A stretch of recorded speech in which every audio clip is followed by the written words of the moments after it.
Bueno, como siempre, muchísimas gracias por acompañarnos. Este es el último acto público que vamos a hacer con motivo de la celebración del 35º aniversario de AFI.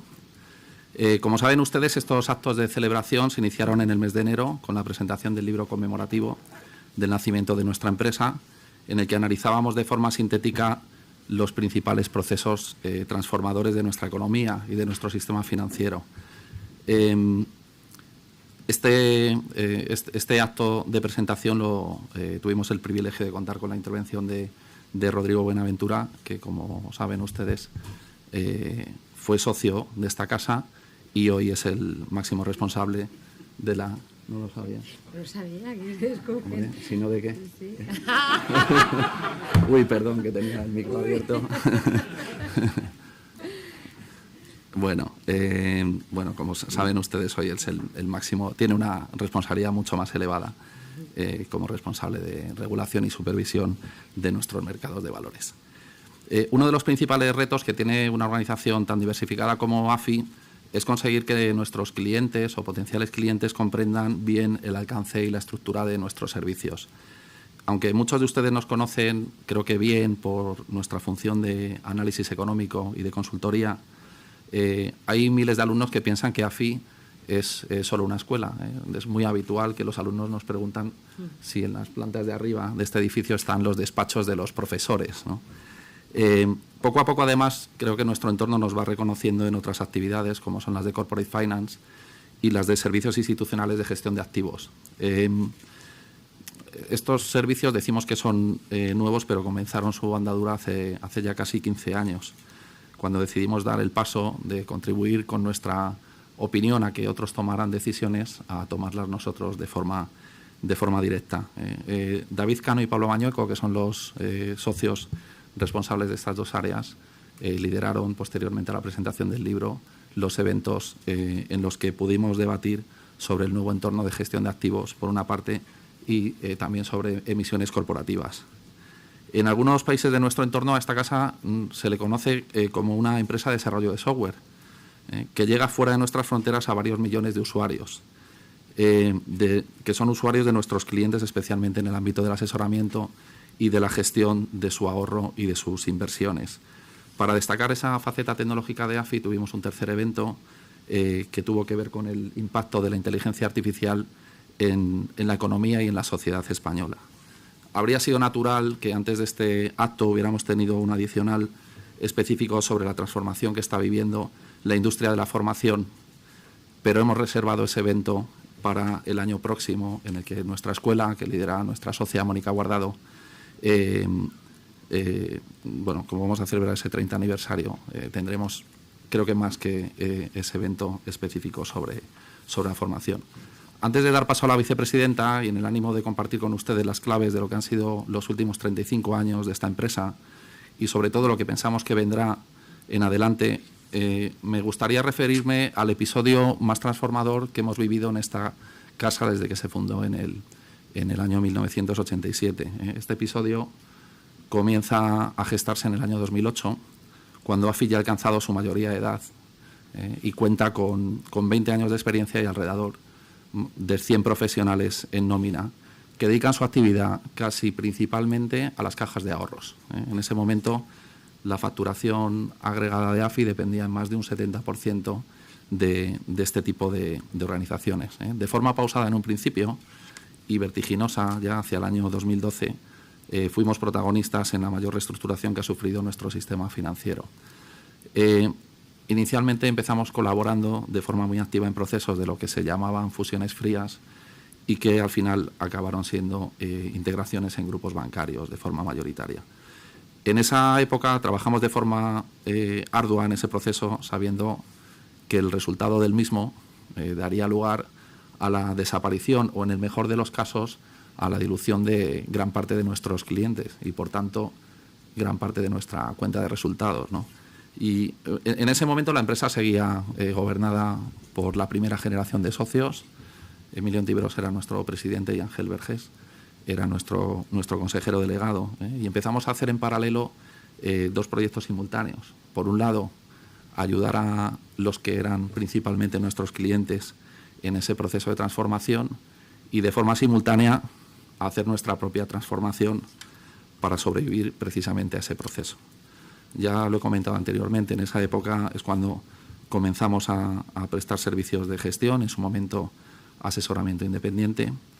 Empezamos a hacer actividad de corporate finance, especialmente en la vertiente más transaccional, y creamos un área específica en sector asegurador, que hasta ese momento no teníamos. Y un área de analítica avanzada, que hoy es el área de inteligencia artificial de AFI, y que dio lugar además al primer máster en Data Science y Big Data en finanzas de este país y uno de los primeros másteres de esas características en el mundo. Este máster cumplirá 10 años el año próximo.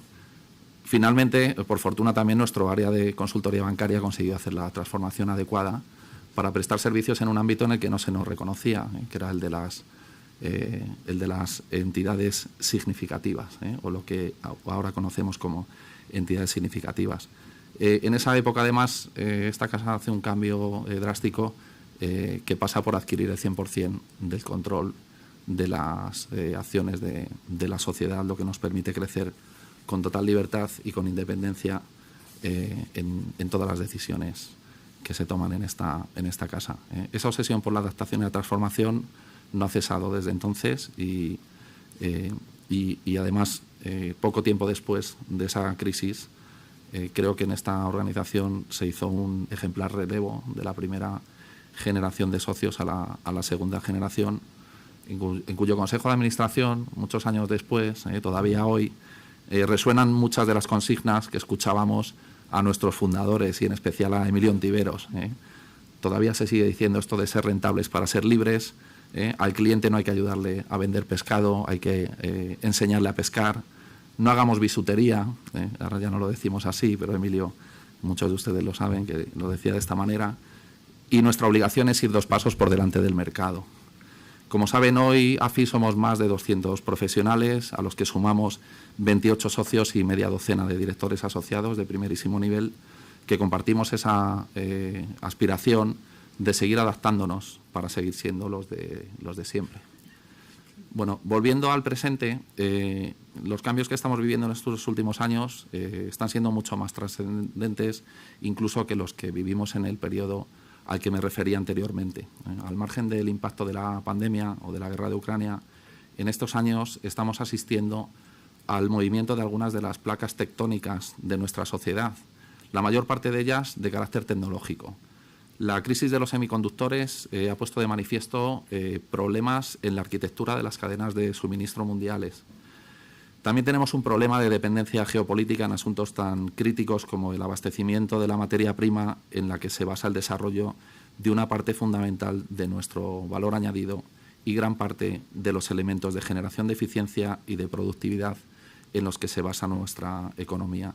Estos problemas de arquitectura se combinan con la cada vez más creciente polarización de los centros de innovación tecnológicos mundiales, que desafortunadamente no paran de concentrarse en Estados Unidos y en China, quedando el otro 80% de la población mundial en una situación de clara desventaja. La principal característica del movimiento de placas tectónicas al que me refería anteriormente es que se está produciendo a una velocidad inusitada. La aceleración digital, combinada con el acceso universal a la tecnología y su creciente facilidad de acceso, lo que en muchos casos llamamos experiencia de uso, son los ingredientes que han permitido, por ejemplo, que en apenas 2 meses más de 100 millones de personas incorporen en su día a día la posibilidad de emplear tecnologías generativas de lenguaje, lo que muchos llamamos por su nombre comercial ChatGPT, cuya madurez y efectos están aún lejos de poder evaluarse. En este contexto, la estrategia de esta casa sigue siendo la misma de siempre: abrazar la innovación, incorporarla con las garantías adecuadas lo antes posible en nuestra forma de trabajo, evolucionar con ella, no dar nada por sentado y razonar por primeros principios. Este nuevo marco geopolítico de innovación digital conlleva enormes retos y riesgos de muy diversa índole. Desde luego, asuntos como la privacidad y seguridad de la información, la generación de sesgos y la discriminación, la protección de derechos y libertades, la autorreplicación de la inteligencia artificial, de la que ayer oímos hablar mucho en España, ¿verdad?, La protección de la identidad digital o la intensificación de procesos de desinformación y manipulación masiva van a ser claves en la gestión política y normativa de los próximos, iba a decir de los próximos años, pero yo diría que de los próximos meses, ¿no? Repetía Emilio Ontiveros que la desigualdad no es rentable, y en mi opinión este es uno de los principales riesgos de esta escalada acelerada de capacidades digitales, la amplificación de desigualdades en todos los órdenes, en el orden social, en el orden profesional, en el empresarial, en el nacional y en el geopolítico, como comentaba anteriormente. No me cabe duda de que políticos y empresarios vivimos esta época con igual inquietud y expectación, y creo que trabajar de forma ágil y coordinada en todos los niveles va a ser clave para que nuestra geografía, que es Europa, recupere gran parte de su desventaja en el liderazgo, autonomía e independencia digital. Tendremos que combinar además recetas de corto plazo con recetas de más largo plazo. En este nuevo contexto vamos a tener que replantear, creo, completamente las bases de nuestros sistemas formativos y educativos. Todas las organizaciones de formación del mundo nos ha pasado en estos últimos meses, en este curso académico, una situación a la que no nos habíamos enfrentado, y es que de pronto nuestros alumnos han contado con capacidades que no sabíamos que iban a existir ni siquiera antes de empezar el curso académico, y hemos tenido que hacer una gestión de esa nueva situación.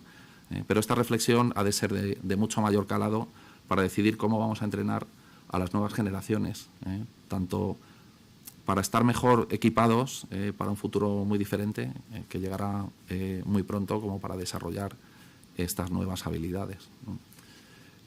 Bueno, me van a permitir que hoy haga una presentación de la vicepresidenta primera del Gobierno de forma algo diferente, desde la óptica de los valores de esta casa, desde los atributos que en esta organización exigimos a todos nuestros empleados y colaboradores, y donde creo que hay una serie de analogías. En primer lugar, me gustaría destacar que Nadia Calviño es una persona que antes de empezar su trayectoria en distintas responsabilidades dentro de la Administración y de la gestión pública, comienza su carrera como profesora asociada en la Universidad Complutense de Madrid. En esta casa hemos aprendido bien que la mejor forma de estructurar conocimiento es desarrollando la capacidad de transmitirlo, y que hay una gran diferencia, además, entre la relación proveedor-cliente y la relación profesor-alumno. Todos aquellos de ustedes que se hayan dedicado a la docencia coincidirán conmigo en que buenas capacidades didácticas imprimen carácter y son un excelente activo que llevar en la mochila de competencias con las que acometemos nuestras responsabilidades profesionales. En segundo lugar, considerarán también, o coincidirán conmigo también, en que otro atributo a destacar de nuestra vicepresidenta es su rigor técnico en la conducción de la política económica de nuestro país. Este rigor técnico solo puede mantenerse afilado mediante la actualización constante, el apetito por el saber y la humildad para seguir aprendiendo y mejorando. En una empresa tan tecnologizada como AFI, permítame destacar igualmente la virtud de aunar en una misma responsabilidad la dirección de la política económica de nuestro país y el compromiso con su transformación digital. Desde la creación de los primeros servidores, desde la introducción de Internet, no es posible identificar progreso empresarial sin contar con el maridaje tecnológico. Y en AFI, desde nuestros órganos de dirección hasta nuestra oferta docente, llevamos más de una década empujando la idea de que cualquier directivo de excelencia ha de disponer de una base de conocimiento digital para la correcta toma de decisiones. El directivo que piensa que la tecnología es un asunto de ingenieros es un directivo que está perdido, en mi opinión, en el sentido más amplio del término. Y como último atributo me gustaría reconocer la capacidad de Nadia Calviño para hacer algo a lo que en esta casa otorgamos muchísimo valor, y es lograr que las cosas sucedan. Cualquier empleado de esta casa, antes de pasar 2 meses, recibe un curso que llamamos Cultura AFI, en el que les decimos que las ideas per se no tienen ningún valor, que lo que tiene valor es conseguir que las ideas se conviertan en realidad, y eso es una tarea ardua, a menudo muy compleja, que requiere de muchas habilidades diferentes. Estoy seguro de que la amplia experiencia de nuestra vicepresidenta en los más destacados puestos dentro de la Comisión Europea tienen mucho que ver con su capacidad para capitalizar su voluntad reformista y transformarla en progreso y cambios reales en nuestra sociedad, en nuestra economía y en el perfeccionamiento de la dinámica de integración europea de la que tanto dependemos. Nadia Calviño estuvo hace 2 años en este mismo escenario, compartiendo estrado con nuestro añorado Emilio, para acompañarnos en la presentación del libro La tercera modernización de la economía española, que publicábamos al hilo de la aprobación de los fondos Next Generation, y en la que contábamos, como hoy, con el enorme privilegio de conocer la visión de quien ha sido protagonista en su concepción y en su puesta en marcha. Hoy, si estoy bien informado, la vicepresidenta va a hacer un ejercicio muy similar al que hacemos los directivos de cualquier organización de nuestro país en nuestros consejos de administración. Por una parte, hacer una rendición de cuentas y analizar el impacto de este ambicioso proyecto, clave para la modernización de nuestra empresa, que es España dentro de la Unión Europea, y por otra parte, trazar las principales líneas estratégicas de gestión de esa empresa durante los próximos meses, con el añadido de que su área de negocio, que es nuestro país, asumirá la presidencia del Consejo de la Unión durante el segundo semestre de este año. Vicepresidenta, muchísimas gracias por estar con nosotros. Muchas gracias, Borja. Bueno, es imposible no emocionarse al acordarse efectivamente de Emilio, porque estuve efectivamente hace 2 años con él, con un magnífico debate de sustancia, como todos los que tuve con él, y por él estoy yo hoy aquí, evidentemente, ¿no? Como queda poco tiempo y habíamos hablado de que era interesante tener preguntas, voy a resumir bastante la presentación y centrarme en el momento en el que estamos y efectivamente los 3 pilares fundamentales que van a guiar la acción del Ministerio durante la presidencia española de la Unión Europea, del Consejo de la Unión Europea. Porque, en efecto, como ya se ha explicado, pues estamos en un momento de enorme cambio desde el punto de vista internacional, de un cambio profundo desde el punto de vista tecnológico, y eso hace que sea un momento especialmente importante desde el punto de vista de lo que puede hacer Europa para tratar de orientar el futuro de nuestro continente en las próximas décadas. Y además es un momento particularmente significativo porque somos la última presidencia entera que completa su mandato antes de las elecciones al Parlamento Europeo, antes de que termine el mandato de la Comisión. La presidencia belga, que es la siguiente, pues no va a tener tanto tiempo para terminar los expedientes, y durante nuestra presidencia llegan a madurez expedientes que son verdaderos miuras desde el punto de vista de la dificultad de lograr acuerdos con cada uno de ellos, para no hablar del paquete, ¿no?, completo que vamos a tener que abordar durante los próximos 6 meses. Así que la gran ventaja que tenemos es que España llega en una posición de relativa fuerza, puesto que tenemos una economía fuerte, en un contexto internacional muy complejo, pero que está creciendo con fuerza y los datos son evidentes en este sentido, y con una agenda de transformación digital muy avanzada también, muy ambiciosa, muy clara, que sitúa a nuestro país también en una posición de liderazgo para encauzar y para liderar, valga la redundancia, algunos de los debates más importantes que se están produciendo en el ámbito europeo. Y la presidencia la planteamos con 3 ejes fundamentales. El primero, el ámbito económico-financiero, lo que sería el ECOFIN, ¿no?, el Consejo ECOFIN. En segundo lugar, el ámbito digital. Y en tercer lugar, el papel de Europa en el mundo, con un énfasis muy especial en las relaciones y la cooperación con América Latina.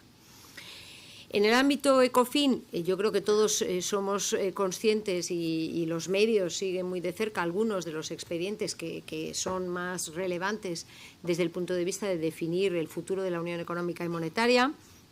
La reforma de la gobernanza económica, la reforma de esas reglas fiscales que han estado suspendidas como consecuencia de la pandemia y que evidentemente conforman uno de los elementos más definitorios, especialmente en lo que respecta a la zona euro, pero para el conjunto de la Unión Europea, ¿no? Hemos tenido una propuesta legislativa de la Comisión Europea, es una buena base para la negociación, pero está claro que hay posiciones muy diferentes y que vamos a tener que trabajar muy intensamente para lograr un acuerdo antes de final de año en este ámbito. Además, vamos a tener sobre la mesa expedientes presupuestarios también de gran envergadura. está la revisión de medio plazo del marco financiero plurianual 2021-2027. En ese contexto vamos a tener que ver cómo reforzar el apoyo financiero a Ucrania, cómo seguir apoyando la resiliencia de Ucrania en el contexto actual, cómo disponer de una mayor flexibilidad para poder afrontar los eventos inesperados, los retos, las emergencias que puedan surgir.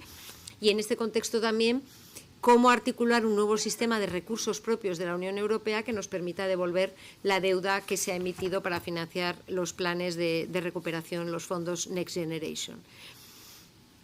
Va a ser esencial articular esos dos proyectos, porque al final el reto que tenemos es cómo va Europa a afrontar las necesidades de inversión públicas y privadas que se derivan de esa doble transición verde y digital, y qué parte de esas inversiones se hace a nivel europeo, qué parte se hace a nivel nacional, y cómo articular de forma coherente los distintos instrumentos de financiación pública y con ello también los instrumentos de apoyo al sector privado. Además, tendremos que tratar de avanzar en los expedientes relativos a la unión bancaria. Como consecuencia de esa crisis financiera que mencionaste en tu introducción, se pusieron en pie varios pilares, el instrumento único de supervisión, el de resolución, pero queda todavía un camino por recorrer, no solamente con el sistema común de garantía de depósitos, sino así a corto plazo con el sistema de gestión de crisis bancarias. Es un tema que en España conocemos bien, ¿no? Cómo garantizar la liquidez en situaciones de resolución, cómo abordar la resolución de entidades financieras. Yo creo que España es el único país que verdaderamente ha llevado a término la resolución de una entidad bancaria, como fue el Banco Popular, un tema que solamente recientemente ha terminado de resolverse en cuanto a los arbitrajes que se pusieron en marcha por parte de los accionistas, lo cual demuestra la complejidad, ¿no?, de este entorno europeo de gestión de crisis. Y en cuarto lugar, y me quedaría otro, dentro del ámbito ECOFIN están todos los expedientes relativos con el ámbito financiero, unión de mercados de capitales, la agenda de financiación sostenible. Hemos estado trabajando con la CNMV, con el Banco de España, en ese libro verde de finanzas sostenibles. Llegan a madurez también en la segunda parte del año algunos expedientes legislativos muy importantes relacionados con la taxonomía, relacionados con los bonos verdes y, por tanto, con todo ese modelo de financiación sostenible, finanzas sostenibles en Europa. El reglamento del euro digital, que también está pendiente de publicación la propuesta por parte de la Comisión Europea, y todo el paquete de prevención del blanqueo de capitales y financiación del terrorismo, un expediente que tiene un elemento más atractivo que puede parecer menos sustancioso y que, sin embargo, atrae todas las atenciones, que es dónde se va a situar la sede de esta nueva autoridad de lucha contra el blanqueo de capitales y financiación del terrorismo. Por supuesto, no les extrañará saber que nosotros creemos que Madrid es la sede óptima para esa nueva autoridad europea que, como todas, tiene su acrónimo, que se llama la AMLA. Un último elemento va a ser todos los elementos relacionados con la armonización fiscal. Están negociándose en la OCDE el pilar relativo a la imposición en el ámbito digital, o más bien cómo articular un sistema de imposición y de distribución de las bases imponibles a nivel mundial cuando tenemos bienes intangibles, cuando tenemos valores, el valor añadido se deriva de los datos, cómo se articula ese sistema de tributación internacional. Vamos a ver si se logra un acuerdo en la OCDE en los próximos meses, y va a haber algunos expedientes que tienen relación para armonizar la base del impuesto de sociedades, la directiva para desincentivar el uso de empresas fantasmas o shell companies a nivel internacional, un tema también muy importante desde el punto de vista de la armonización fiscal y la lucha contra el fraude a nivel europeo. Esto es el paquete o el conjunto de temas que previsiblemente estarán sobre la mesa de aquí a final de año en el ámbito ECOFIN, pero es que hay otros dos pilares muy importantes en los que España tiene un liderazgo incontestable. El eje digital. Está claro que estamos en un momento de gran intensidad en el que tenemos que articular el marco regulatorio de supervisión, el marco para el desarrollo de la innovación tecnológica en el ámbito digital, el modelo europeo. el único modelo posible en realidad si creemos que esta digitalización tiene que servir para mejorar la vida de la gente. Tiene que ser una digitalización humanista que garantice la protección de nuestros derechos y valores democráticos como se hace en el mundo físico. Y es un tema que está atrayendo también una gran atención en estos últimos meses. Se suscitó en la reunión del presidente del Gobierno, Pedro Sánchez, con el presidente Biden hace un par de semanas. Empresarios, gobiernos han llamado a frenar, a tener una moratoria en el desarrollo de estas nuevas tecnologías. Ayer estuvimos con el consejero delegado de ChatGPT hablando de estas cuestiones. El domingo estuve en la toma de posesión de la nueva académica de la lengua en la Real Academia, Asunción Gómez Pérez, que es una experta en inteligencia artificial, así que incluso en la RAE ya se está entrando en este ámbito. Y, por tanto, está claro que este va a ser uno de los asuntos en los que tenemos que aprovechar el semestre de la presidencia española para tratar de articular y llegar a acuerdos en expedientes que son muy importantes, como, por ejemplo, el Reglamento Europeo de Inteligencia Artificial, que se acompaña de otros reglamentos relacionados con la identidad digital, con la gestión del dato, la transmisión internacional de los datos, o la transfronteriza de datos, una serie de expedientes que también son tremendamente importantes desde el punto de vista de la definición del futuro de Europa, ¿no? Y el tercer pilar es el de la Unión Europea como actor global y la relación con América Latina. Aquí queremos organizar, además de la cumbre de la Unión Europea y CELAC, que tendrá lugar en julio, y encuentros empresariales y otros eventos. En septiembre vamos a tener un Consejo Ecofin informal en Santiago de Compostela, en el que vamos a tener una reunión de los ministros de Hacienda europeos, de Finanzas europeos, y los ministros de Finanzas de América Latina. Un encuentro que estamos preparando concienzudamente. Y yo creo que está aquí el presidente del ICO, que sabe muy bien de lo que estamos hablando, gracias a la colaboración con la CAF, con el Banco de Desarrollo de América Latina, pero también congregando el Banco Mundial, el Banco Interamericano de Desarrollo, estará el Fondo Monetario Internacional, estará el Banco Europeo de Inversiones, y vamos a tratar de identificar un conjunto de proyectos que sean vertebradores de toda la región, que puedan llevar a un cambio material en esa región, impulsando el desarrollo sostenible de la región y concentrando todos los esfuerzos de todas las entidades financieras que apoyan ese tipo de proyectos. Es muy ambicioso lo que queremos hacer, porque no se trata solo de llegar a una declaración, sino que vamos a tratar de tener sustancia en esa reunión que va a ser un hito, yo creo, muy importante, y hemos empezado a prepararla en la reunión del directorio de la CAF en marzo, en Santiago de Chile, y yo siempre digo que es un camino precioso porque es de Santiago a Santiago, pero en sentido inverso, y esperamos tener, pues eso, un resultado importante en ese Ecofin informal.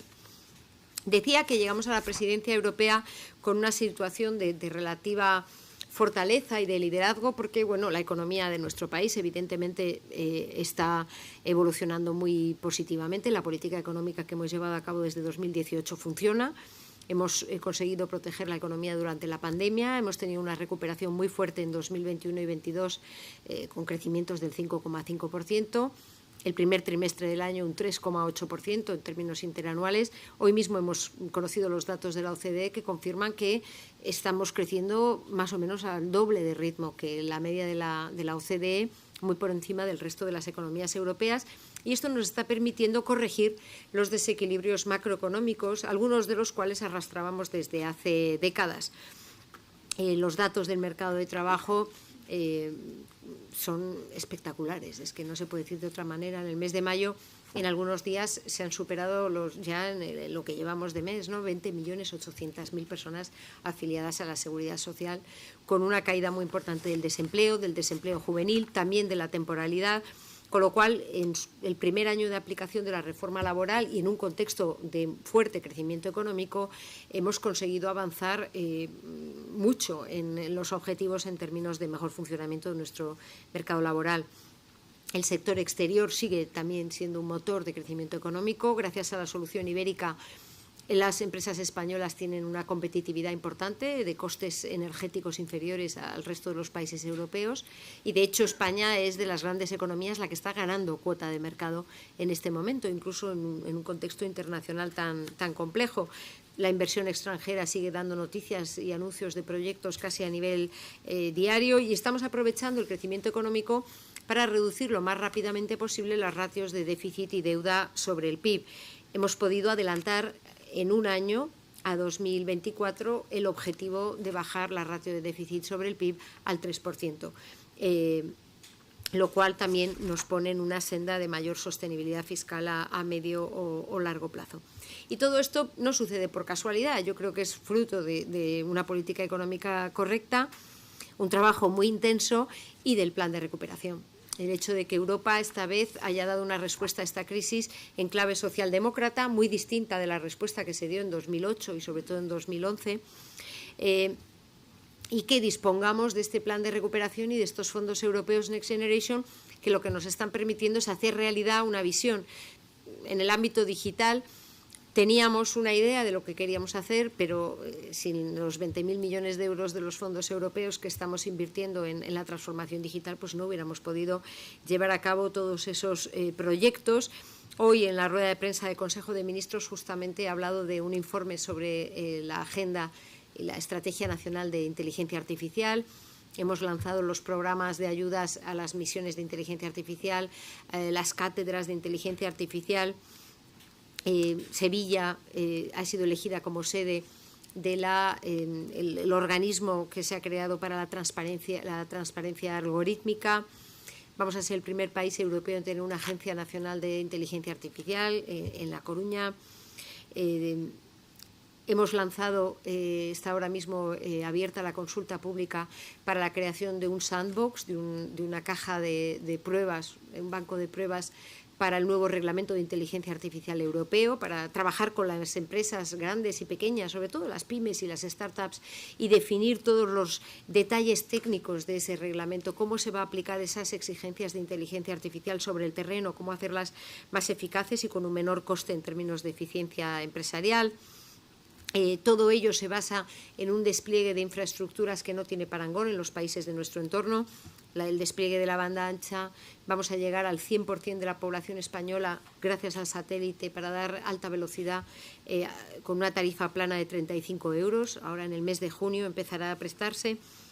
En fin, son muchos los proyectos que hemos puesto en marcha y que empiezan ya a dar un resultado. Si no, no se entiende que no solo la creación de empleo esté en niveles récord, sino que además sea particularmente dinámica por lo que respecta a la programación, la ciencia, la investigación y el desarrollo, las tecnologías de la información y las comunicaciones, es decir, toda esa nueva economía digital que también tiene un papel cada vez más importante dentro de nuestras exportaciones y, por tanto, en el éxito del sector exterior. Lo que está creciendo más no son los servicios turísticos, son los servicios no turísticos, que están siendo yo creo, ilustrando ese cambio estructural que se está produciendo en la economía española.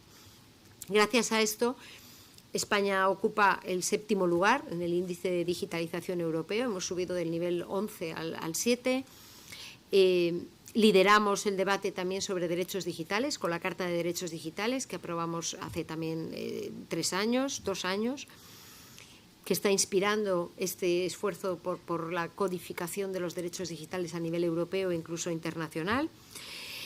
Y podemos, por tanto, afrontar la presidencia española pues con confianza, liderando algunos de los debates más importantes, incluyendo el de la reforma en el ámbito energético, y aprovechando plenamente la oportunidad que supone el tener la presidencia del Consejo de la Unión Europea para tratar de impulsar una agenda que necesariamente está fundamentada en un valor muy fuerte que yo creo representa lo que siente la inmensa mayoría de la población española, que es nuestro fuerte proeuropeísmo, lo has dicho tú también en la introducción, Borja, ¿no?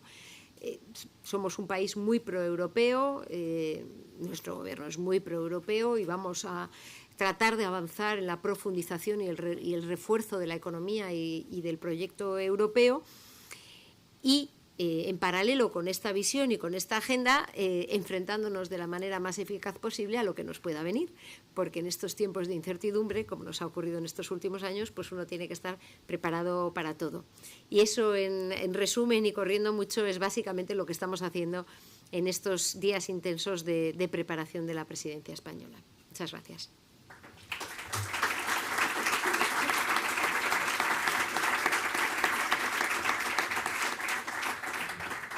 Muchísimas gracias, vicepresidenta.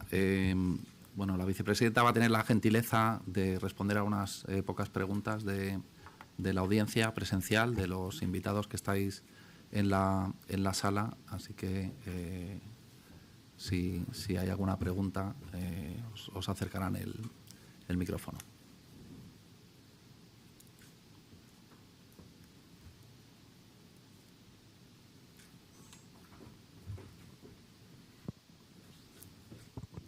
Sí, vicepresidenta. Por aquello de romper el fuego. No funciona.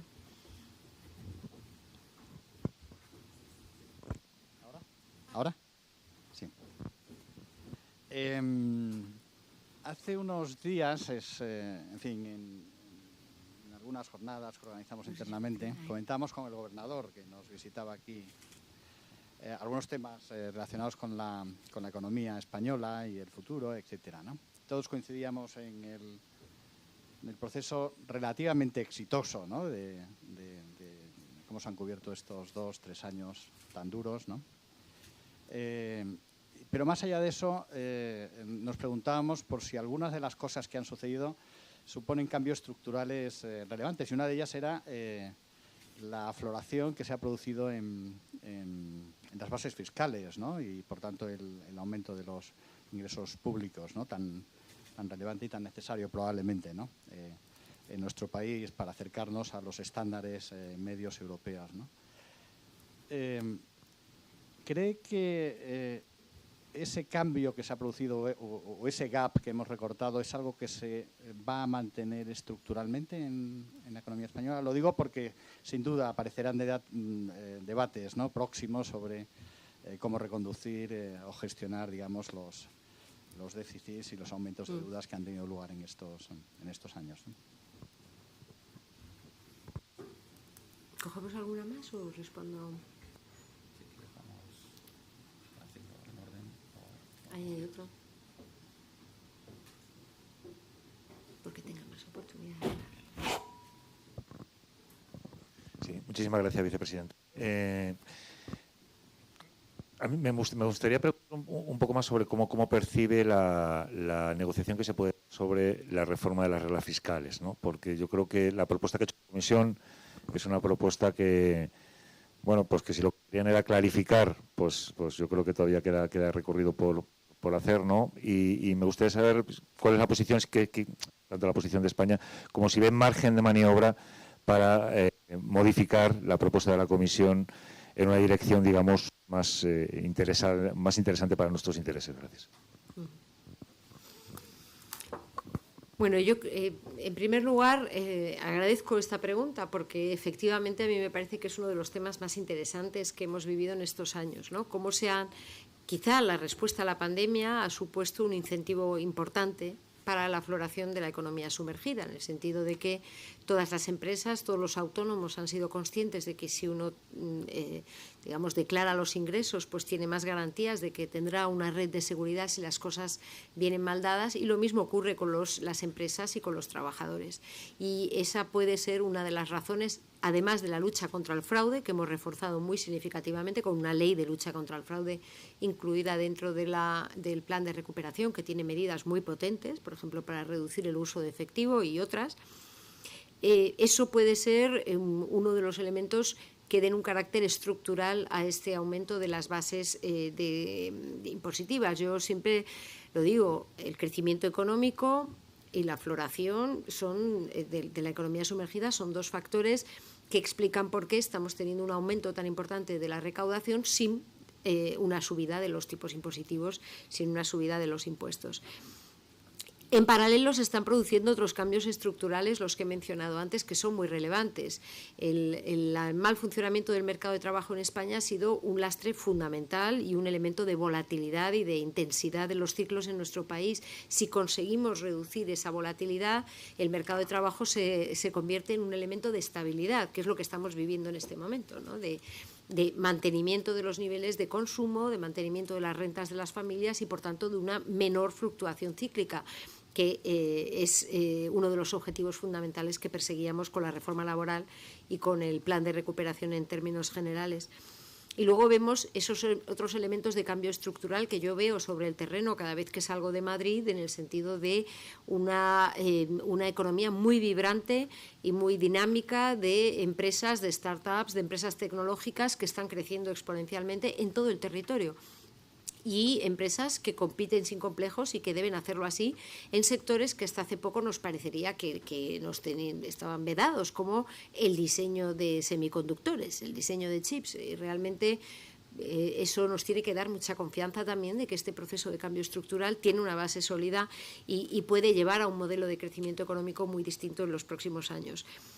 Así que yo sí creo que hay elementos de cambio estructural y ojalá sigamos viendo el impacto, que ya lo estamos viendo, de este proceso de transformación en un ciclo económico iniciado tras la pandemia muy diferente de los anteriores.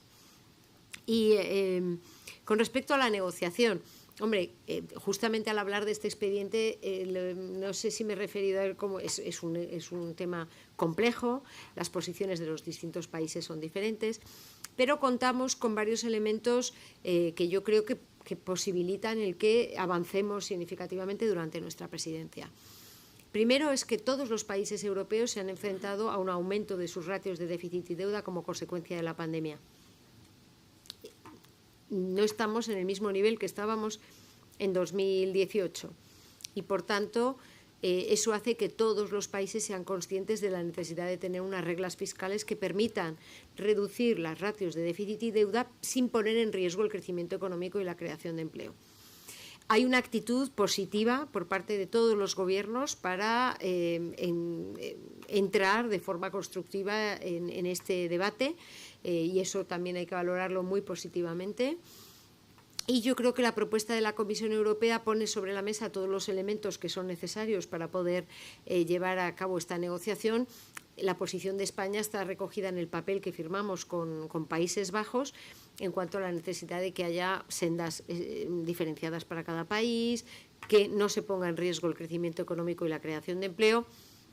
Y nuestro país probablemente es el mejor ejemplo, ¿no?, de cómo ante una política, en mi opinión, errónea después de la anterior crisis financiera, tardamos 10 años en recuperar los niveles de PIB, 12 años en recuperar los niveles de empleo y todo ello con bajadas pobres de las ratios de déficit y deuda. Y en estos 2 años, con el intenso crecimiento económico, hemos podido bajar la ratio de deuda 5 puntos en un año y el déficit 5 puntos en 2 años. Es decir, que el crecimiento económico te permite, evidentemente, afrontar una política responsable fiscal, pero en un contexto que no pone en riesgo el crecimiento y que te permite, de hecho, reducir estos desequilibrios más rápidamente, ¿no? Y yo creo que esa noción de que tenemos que encontrar una salida que esté bien articulada también con el presupuesto europeo y cómo vamos a afrontar juntos un reto compartido, que es el de la digitalización y la transición ecológica, entre otros, que tenemos en este momento relacionados con la autonomía estratégica de Europa, ¿no?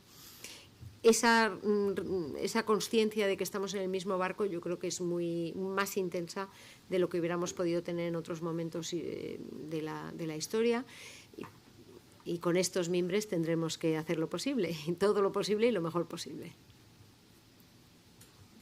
Muy bien, muchas gracias. Me indican que no va a haber tiempo para más preguntas, ya estamos abusando del tiempo de la vicepresidenta. Así que poco más. Me pide Ángel Vergés, que es nuestro vicepresidente y el presidente de la Fundación AFI, Emilio Ontiveros, que recuerde que el 15 de junio haremos la primera edición del Premio de Economía Emilio Ontiveros, que otorgaremos al economista Sara de la Rica. Y con esto cerramos. Vicepresidenta, muchísimas gracias por tu generosa y, como siempre, completa y brillante participación en este acto, y espero que nos volvamos a ver pronto. Gracias. Gracias.